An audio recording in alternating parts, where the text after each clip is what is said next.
Greetings, students. Welcome. I'm waiting for my team. So Dicko's on her way. I think Glovebox is going to be checking in. Dicko's here. Good evening, Dicko. Good evening, Tom. Good evening. So, on the agenda for this evening is a little look at Poppies. We're sticking with the war poetry theme. And we're having a look at Poppies and Kamikaze, which is indeed a war poem based upon the Japanese tradition of the kamikaze pilots. Hello. Okie doke. Right, so I'm just patiently awaiting Dicko or Murta or someone to get on here with me, so I'm not on my own to deal with Poppies. I've got to be honest, Poppies is not a poem that I loved straight away. It has grown on me. My ears are wiggling in sync with the idea of Poppies. So do you know what? Just before we get started, I just wanted to put something out there. Briefly, a lot of students, when they're thinking about the different assessment objectives, AO1 is responding with your own ideas, your own arguments. AO2 is that really important one about looking at methods, looking out for structure, the opening, the ending, the similes and whatever. Now, a lot of people get a bit carried away and fixated with the AO3, the AO3 being the sort of links to the social and the historic context. And what I wanted to sort of get out there was that AO3 is just about making links, okay? It's about making links within text. So if you've got Macbeth, which we looked at, your previous exam, which you smashed, it's looking at the extract and linking that to the wider text. It's making links within and between text. So just by comparing two poems, you're doing AO3. Just by linking the beginning and the ending of a poem and how they might link to each other, you're doing AO3. Now, the reason I'm saying that is because when we look at Poppies by Jane Weir, she was commissioned to write this poem by The Guardian, I think it was, one of the newspapers. And, there's no obvious link to this being about family members or her life or anything she's been through. She's just literally taking on the persona of a mother who's lost a son. So I just wanted you to reassure you, I suppose, don't feel that you've got to shoehorn these links to the poet. Only include them if you think they're relevant to your line of argument. I think it's impossible to write about exposure, for instance, without acknowledging that Wilfred Owen was a frontline soldier and he didn't actually make it home. Slowly our ghost drag home. Clearly, we can connect that to the fact that he didn't come home and the only way he did was as a ghost. So just to reassure you with that, you don't have to shoehorn links to the social and the historic context unless you think it's relevant. Oh dear, so Dicko, health and safety reason there why Dicko's not on with us right now. Okie doke, so Poppies, Jane Weir, what do we think of Poppies? It's an interesting one. It can link really with any of the war poems, I would say. What's different about Poppies, and this is the thing with comparing, you're not looking at two poems that are exactly the same. You're writing about, let's say, for example, the effects of war, could be your question. And terrible poem. I felt that way, David. I did. I felt it. And gradually, it's taken me 2 years. I'm not a lover of it, but it has grown on me. It has. So hopefully I can share some of that enthusiasm today. I'm assuming that David won't be choosing it as the compare poem. But again, it's not unheard of. It might be your named poem. What will you compare it to? What will you compare it to? So really it can go with anything. I'd say war photographer, remains, kamikaze. It's the effects of war. And what makes this he'll refuse to sit the exam. You can't do that. You're not going to get your 7, 8, 9 by refusing to answer the question. So it can grow on you. So I've got my anthology out in front of me. At the minute. So the difference with this is that it tells the story, it's within the eyes and the mind and the heart. Yeah, Glovebox has got that. She has something to do with textiles. I think she's a textile designer, and you can see that there's lots of imagery relating to sort of textiles within the poem. But what it deals with this is the effects of war on a mother. And to be honest, as much as it's not our favourite poem, I think it's important that it's in there because we've got a war photographer, we've got different soldiers, and here we're getting that kind of domestic view, that idea of war doesn't just affect the people who are there, photographing it, the people who are there, like in Wilfred Owen's poem, waiting for an enemy and facing the cold and losing hope. It doesn't just affect the soldiers like in Remains who actually deal with that trauma and that PTSD. We also have to think of the effect that it can have through the eyes of a mother. Absolutely, David. So a mother's pain, actually, a mother's grief on losing a son. So, you know, feel free to chop in with your questions, criticisms. They're not going to get you anywhere. If it's our name poem, we run with it.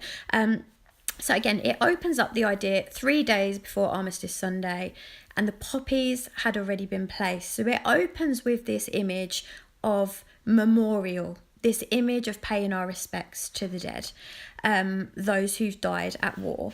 And then it ends with, really, whether you love it or not, you can't deny that it ends with a rather heartbreaking image of a mother standing by a war memorial. Now, if we think at that a little bit, it's not standing by a grave, but it's standing by a war memorial. So already, I think it plants the seed, you know, it gives us the idea that she potentially hasn't even got his body at home to bury. Sometimes when soldiers die in conflict and their body isn't recovered or they're assumed dead, you know, sometimes they've got the dog tags, I keep saying, you know, around their necks, and sometimes the dog tags are discovered and they're presumed dead. So it potentially gives us the idea that she doesn't even have an individual grave for him or a body to mourn. And if we look right at the end there, I listened, okay, this is the last sentence, it goes over 2 lines. I listened, absolutely Dicko, hoping to hear your playground voice, catching on the wind. So just as a mum myself, if you were on the live last night, you know, you saw my 4-year-old come in, he wanted me to make him a pencil case, and he asked me if there was aliens on my phone because of the filter that I had going. But it's like, no matter the idea, this boy of hers, this young man, he's a soldier, he's gone off to war. But in her mind, you know, through the eyes of a mother, she's waiting to hear his playground voice. And it's almost like waiting for something that will never going to happen. You can't go back in time, but it reminds us that to her, that's her baby. To her, that's her child. And no mother, a bit like, you know, in Christmas Carol where, you know, Tiny Tim might live, he might not, you know. It's this idea that we shouldn't have to bury our children. So definitely, Dicko's picked up that fantastic point there. He was intoxicated. Just trying to get the line number, because I do a lot of this from memory, but actually if you've got your anthology in front of you, it's line 22 there. A split second and you were away. Intoxicated. Now, if you're intoxicated, it's a bit like the fire in Pidgin English and the kids being hypnotized, kind of mesmerized. This son of hers is intoxicated. And if you watch that video I sent out that's with the soldier who Remains is based on, you know, he talks about that. Seeing the soldiers coming home from the Falklands and the pull of that, the glamour of war. Could it suggest the fact that she was proud because she cleaned up his uniform? What a fantastic comment there. The pride that she's got in her son. Perhaps the only way that she can show that final sense of care as a mum. It's quite a domestic image, isn't it? Wrapping sellotape. I think all mums have done that at some point. Wrapping sellotape around her hand and getting the cat hairs off his uniform. That's kind of her parting gift and that parting act of love. The pride that she feels in him. She's trying to resist, it says somewhere, running her fingers through his hair. She wants to graze her nose against his nose, that little Eskimo kiss, but she's trying to stay strong, and she's proud of herself for staying strong in bidding farewell to him. And again, the poignant image there is the fact that he doesn't come home. Oh, that's interesting. School uniform. Yeah, the reference to a blazer. So this is the beauty of English. Have your line of argument, support what you say, and you won't be wrong, and stick in all of that tentative language in there. I love what Abe's come up with there, poisoned in a sense. I think what a lot of these poems have in common is that critique of the propaganda, the media, the idea that this child's head has been filled with ideas of glory. He is intoxicated. A split second and you were away, intoxicated. And what I think is important there, at the end of that second stanza, a really powerful image, I think. All my words, this is as a mother, all my words flattened, rolled, turned into felt, And that runs into the third stanza, slowly melting. The idea that even after he's gone, perhaps she's still trying to talk to him. What were those words? We're not to know, but maybe it's the words of a mother trying to convince him not to go. Maybe it's the words of a mother telling him, you're intoxicated, you're away, you're all patriotic, but this isn't your war. But the reality being, her words mean nothing at the end of the day because he's made his mind up and she's had to let him go. That means her words do not mean a thing. Yeah, as he's been intoxicated, absolutely. So what Chloe there, all my words flattened. Could that relate to how she was feeling, almost as though our heart was flattened? What a fantastic, thoughtful thing to say. That's at least a grade 6 comment right there. Really lovely. The idea that she's completely deflated and flattened by the fact her son's going to risk his life and doesn't actually come home. So it's really poignant. Dicko's commenting there, the thorns of his hair, perhaps representing his adulthood, his fate's in his own hands. That's interesting. So that crown of thorns, it's like a biblical reference there to Jesus. Jesus sacrificed himself. The idea that he's wearing his crown of thorns, he's made his decision, perhaps showing us again that we have to leave our children to make their own choices, and this was his choice, and nothing the mother says can actually help. Felt cannot be returned to its original state. Absolutely, she's forever changed. So it's an important perspective here, isn't it? It's given us the perspective of a mother and the effect that it has on her.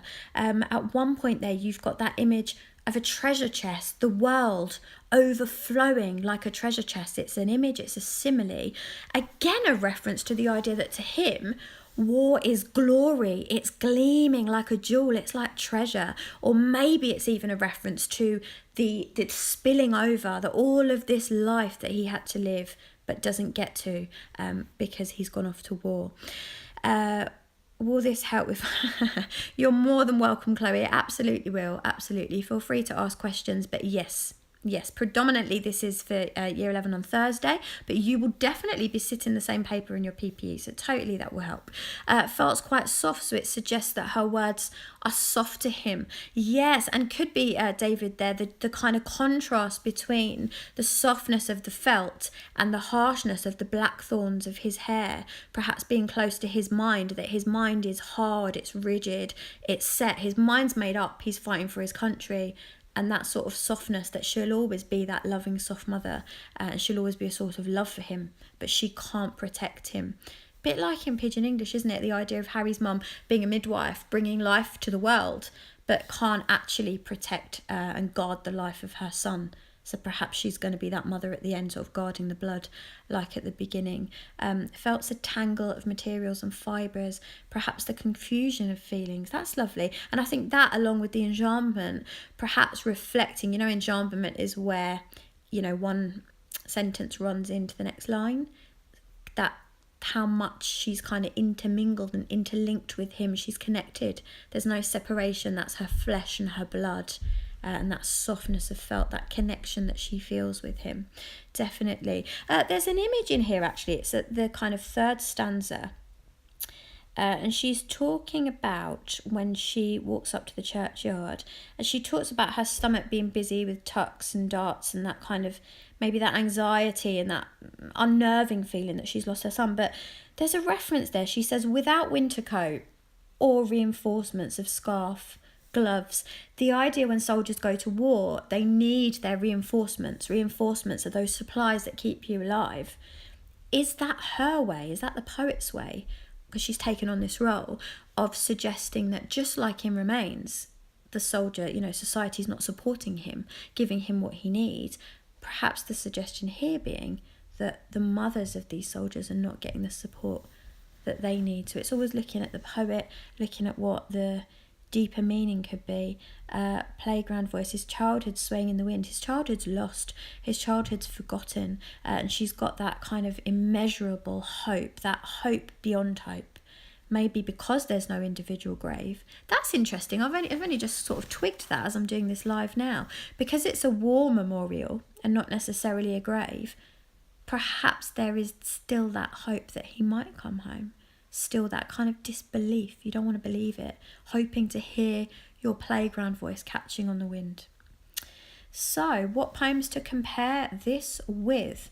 To be honest, I think the possibilities are endless. You could get away with comparing it to any war poem.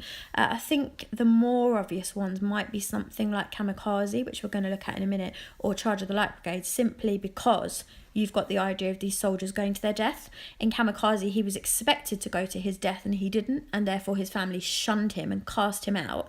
Here you've got a soldier going, the mum, it seems that she doesn't want him to go, and he doesn't come home and he does die. And it's like the flip side of Kamikaze. He's forever kind of loved by his mum. But you could also get away with comparing it to Remains. The fact that this young boy is intoxicated. He's going out there, one sort of, how does she put it?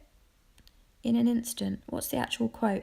It's that he was away. He was away, there you go, split second and you were away intoxicated. That the soldier in Remains, probably, if you watch the interview with Guardsman Tremaines, who it's based on, he talks about that, the pull, the glory. He watched the soldiers coming home from the Falklands and he wanted to be that soldier. What he wasn't prepared for was the trauma of being out there.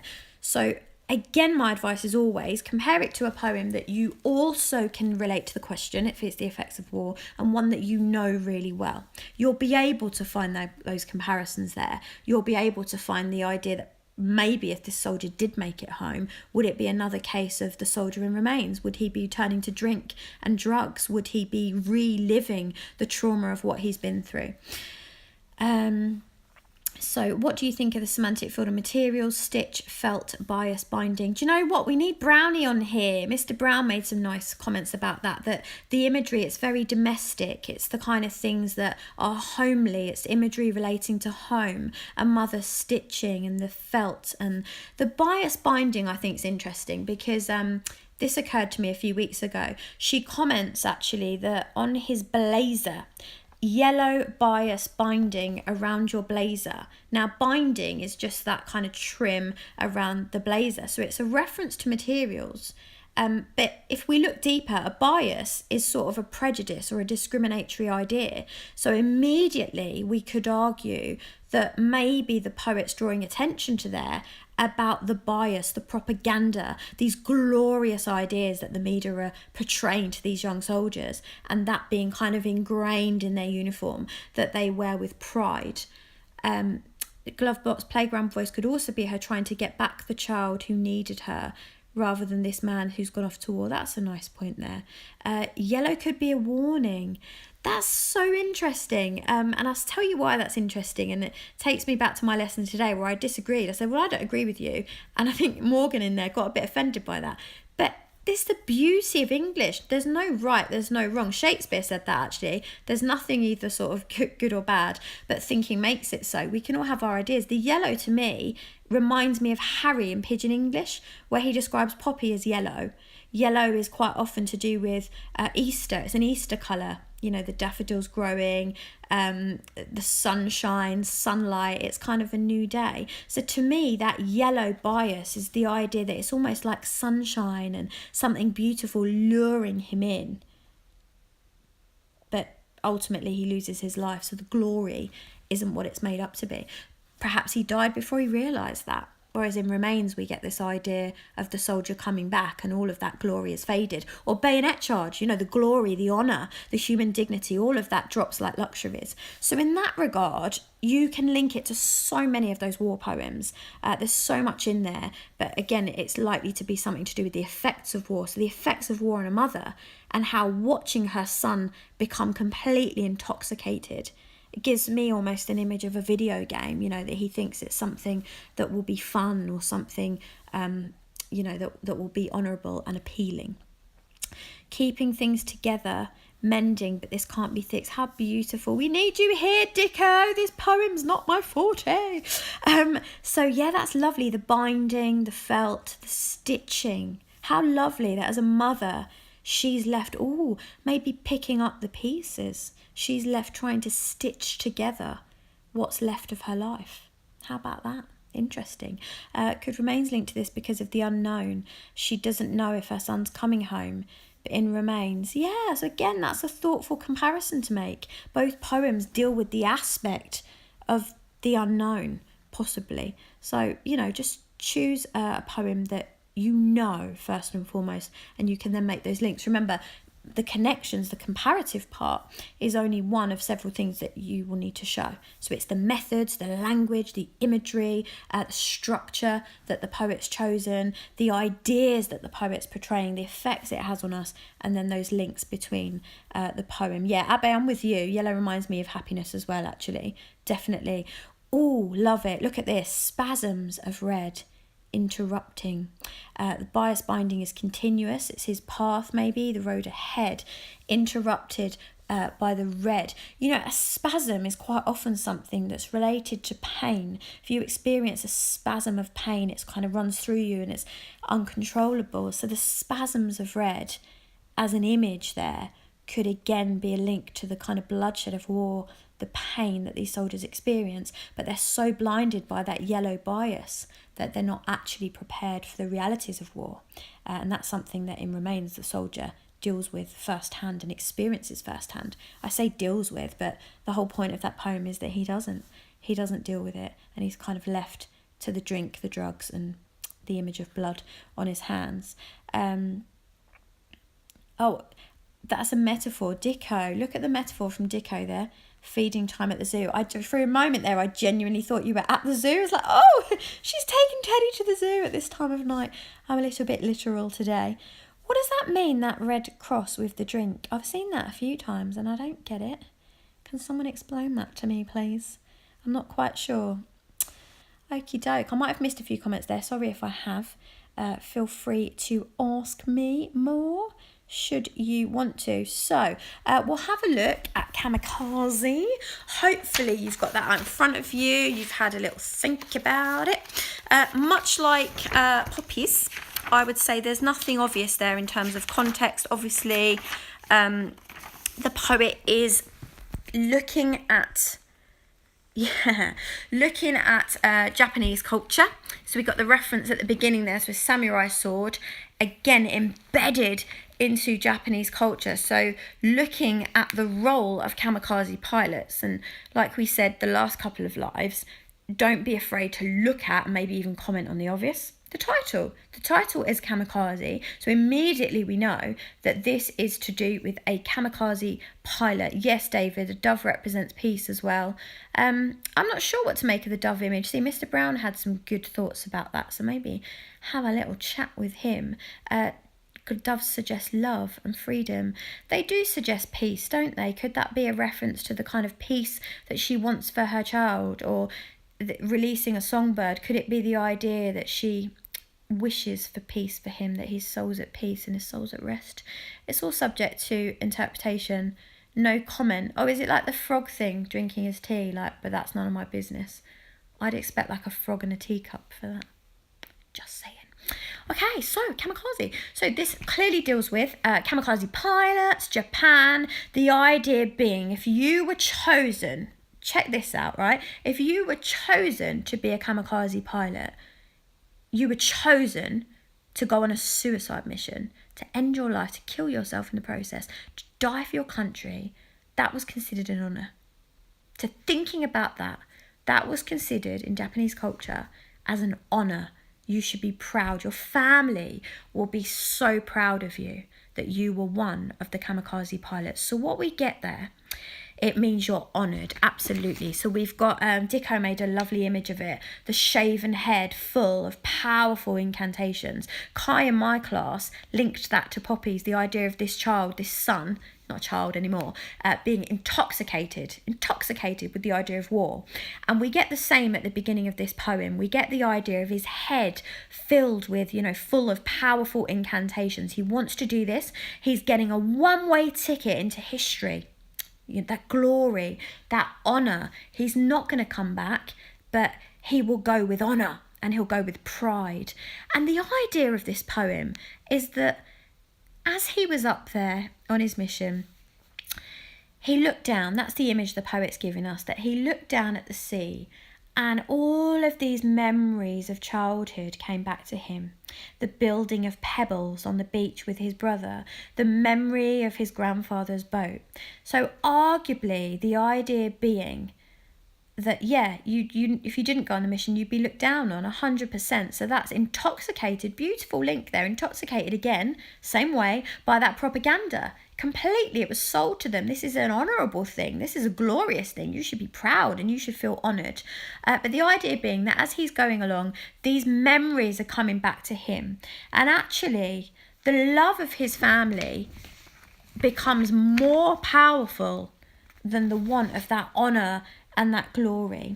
Now on stanza 2, but halfway there, this I think is important for a high level, but halfway there, she thought, recounting it later to her children, he must have looked far down. Now, just think about that for a minute. Halfway there, she thought. So her father embarked at sunrise. We're getting his story through the voice of his daughter. You know, her father did this. Halfway there, she thought, he must have looked down. To me, one of the most powerful things in this poem is that the kamikaze pilot that the poem's named after, it's called Kamikaze, doesn't even get a voice. We hear this story based on an assumption. Just think about that. Halfway there, she thought, he must have looked down. It's the idea that everyone's making assumptions about what it was, but no one's actually asked him. Now, can someone tell me why he's not been asked? You know, Dicko's put out there both poems written from the point of view of female relatives. Absolutely, the impact of war at those at home. And those at home in this poem, all they're thinking about is the shame that he's brought on their family. He's embarrassed them. Think about that. What an embarrassment that he's a coward, he's a wimp, he's come back, he's shunned that honour, and he's not managed to get that one-way ticket into history.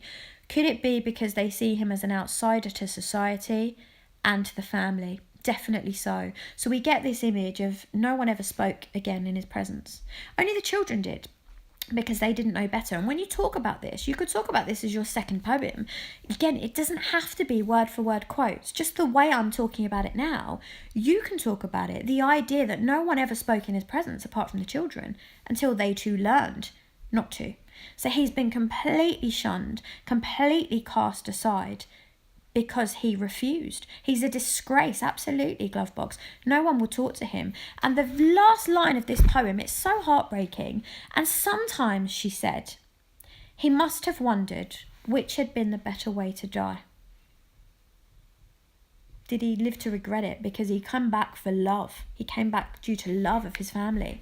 And that very same family refused to ever speak to him again. So sometimes he wondered which had been the better way to die. So ultimately, instead of dying a hero and dying with glory, he's died with no one ever speaking to him again. He's, you know, a death of complete loneliness and being completely outcast.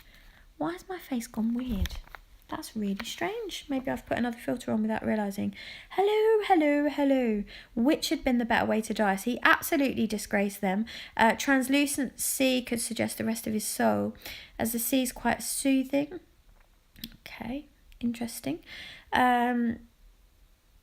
Yet the soldier can't be stopped, yet the pilot is able to turn against the powerful incantations. That's interesting. So what I think we've got here, I really don't know what's happened to my face. Sorry, everyone, I've pressed something. I'm sorry about my face. With this poem, I think the imagery there of the sea is quite an interesting one.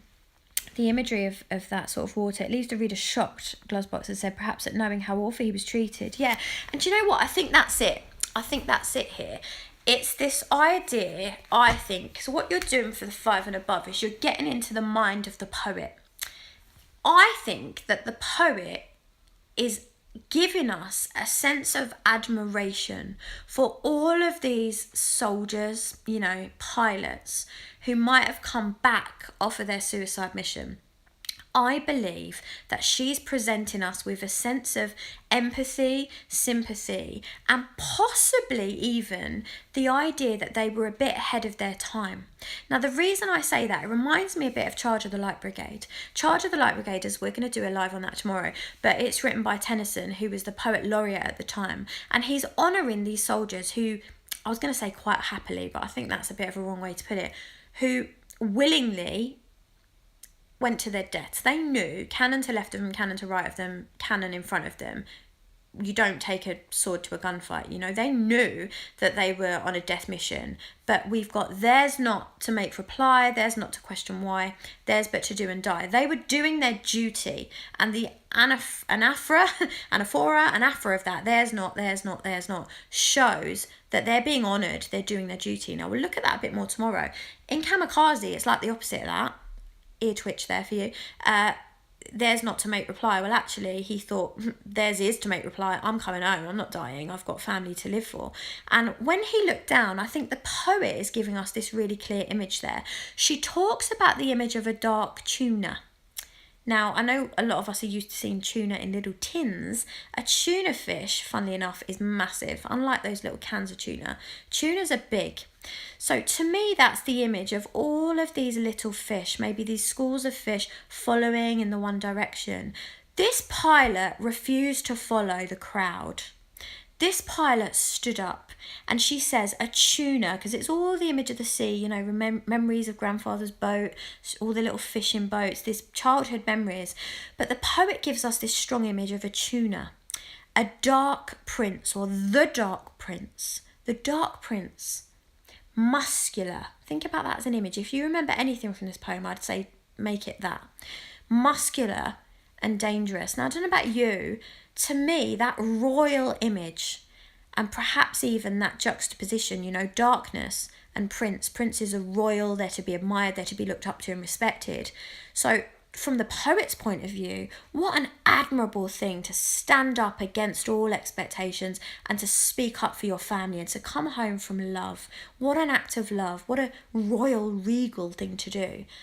But the image of a dark prince, the idea that to the Japanese culture, that's a dark thing to do. So to me, the prince reference, the muscular, he was strong. But to the Japanese, you know, powers that be, the emperor at the time of Japan, that was dangerous. There was a darkness to that. So maybe the people in society have been brainwashed to such a level that they've been taught to even turn against their own flesh and blood. People who do things out of love for them, they're taught to shun them, all because of this idea of Japanese honour. So I'm just going to have a little look through the comments there, because I sort of went off on one. Hi Tyler, yes, it's Kamikaze. Please do watch it back, Tyler. So we've covered a lot on Poppies, and we're looking at Kamikaze now. No problemo. So perhaps the dark prince represents the dark black cloud that he'll never escape. Yes, that darkness, that dark label. He's considered a dark man for not going through with that suicide mission. He's a prince that will never be recognised because he's shrouded in darkness. So it's really sad, isn't it, there, that his own flesh and blood, even the children in his family, the children are the only ones who speak to him until they too learned. Could that be a real critique there from the poet, that we teach our children to do what does not come naturally to them? The natural state of the human, you could argue for a high level really, is love. We naturally love our family members. They might get on our nerves sometimes, but actually we love them. And when they do something as big as not dying with that honour, as turning back out of love for us, but we shun them. Society teaches us to push them away. So when I say us there, it could be hard for us to relate because this is Japanese culture. But again, it's part of the variety of the anthology, that what we're looking at there. And I said it the other day, the examiner that I did the session with recently, he said more students are writing about these poems like they've never seen them. Great news for us, because we know this is about Japanese culture, and it's a critique of that, how people are being taught to turn against their very own families because of this propaganda, this brainwashing, that the love of your country and dying for that is more important than loving your family members. What have we got there? He wondered which had been the better way to die. Absolutely. So dying with that shame around him and that darkness that we talked about. The flag represents nationality, but the tiny little flags across the water, the bunting, that's lovely. Bunting we'd put up, you know, for family parties and things like that. The reference to a flag, again, this is the beauty of English. Dicko takes that as nationality, patriotism, which makes complete sense. And the bunting we'd string up, you know, to represent childhood, parties, enjoyment.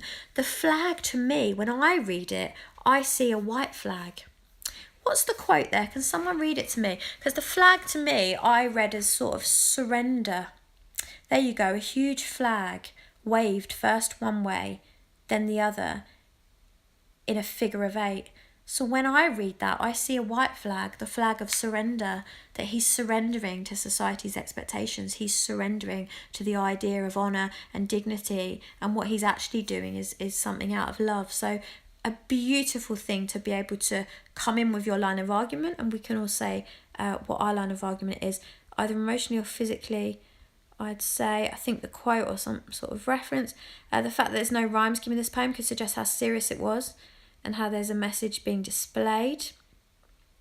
Okay, or even the fact that, you know, when you've got Blake's London, again, I wouldn't compare this to Blake's London, but I'm just making some of those cross references.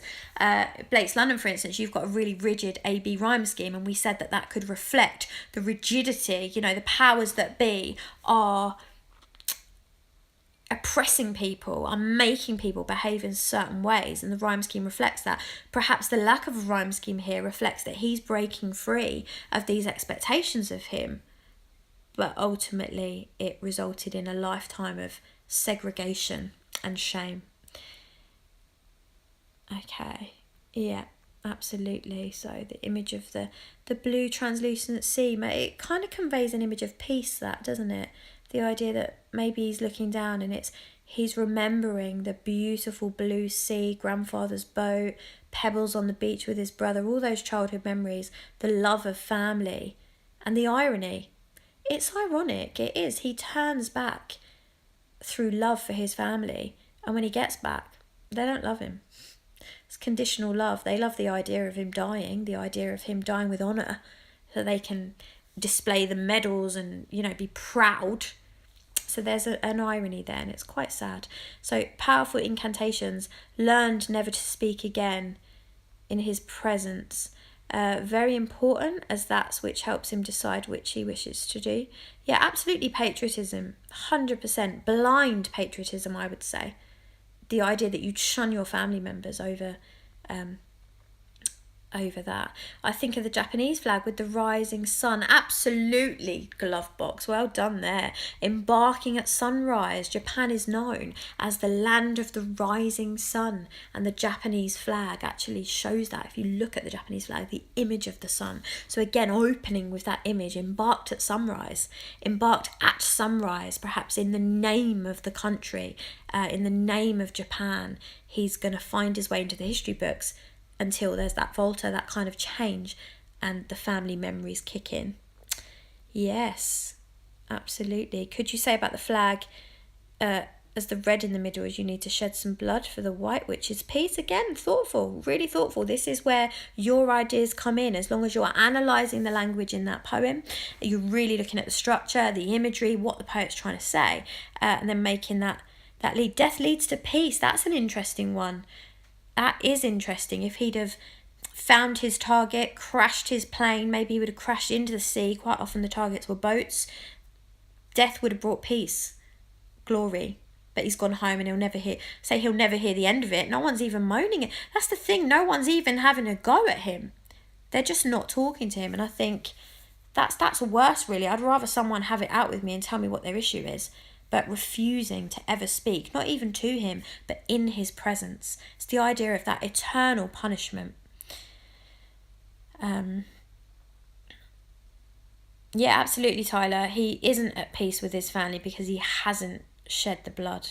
He hasn't shed the blood. Whereas in Poppies, the assumption is that the blood has been shed. We're assuming that he's died because she's at the war memorial.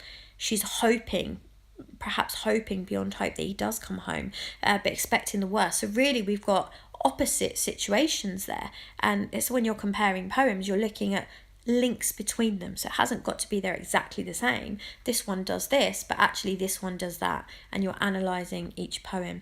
Could it be it's only considered peaceful if you die for your country in a patriotic way? What a lovely idea. I like that. Really nice. The sunrise is hope. Maybe the family's hopes that he'll bring them the glory and the honour that they deserve. Some really lovely big man ting, BMT. Really great. I'd rather BMT than KMT. Really lovely points here. 100%. 100%. Okie doke. So, yeah, lovely. So I think those poems, they go together really nicely. I don't know if anyone else has got anything else that they wanted to comment on with that. Although he came back, my mother never spoke again in his presence, nor did she meet his eyes. So it's not even talking to him, talking around him. She can't even look at him. And that's the extent, perhaps, to that this woman has been brainwashed, and his family have been completely brainwashed by society's expectations there. Some lovely teamwork, some lovely chat, some lovely bouncing off each other with ideas. So again, yeah, they go really, really nicely. Perhaps he'd wished him coming home meant he could be the father in which his own one was to... what's that? Perhaps he'd wished him coming home meant he could be the father in which his own one was. That's interesting. He's remembered grandfather's boat. Is that what you're getting at there? That if he's got memories of being a child on grandfather's boat, maybe he wanted that opportunity to be that grandfather.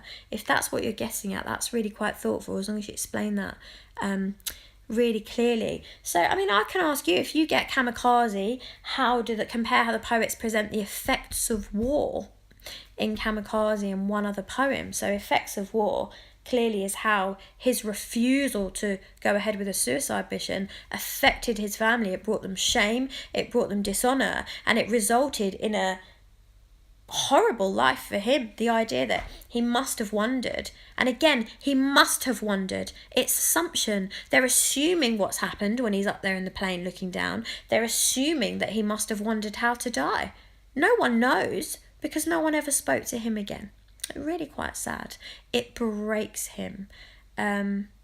So if this was your named poem, you tell me, what would you compare it to? The effects of war in Kamikaze in one other poem. You've got more connections there, like we spoke about with Poppies.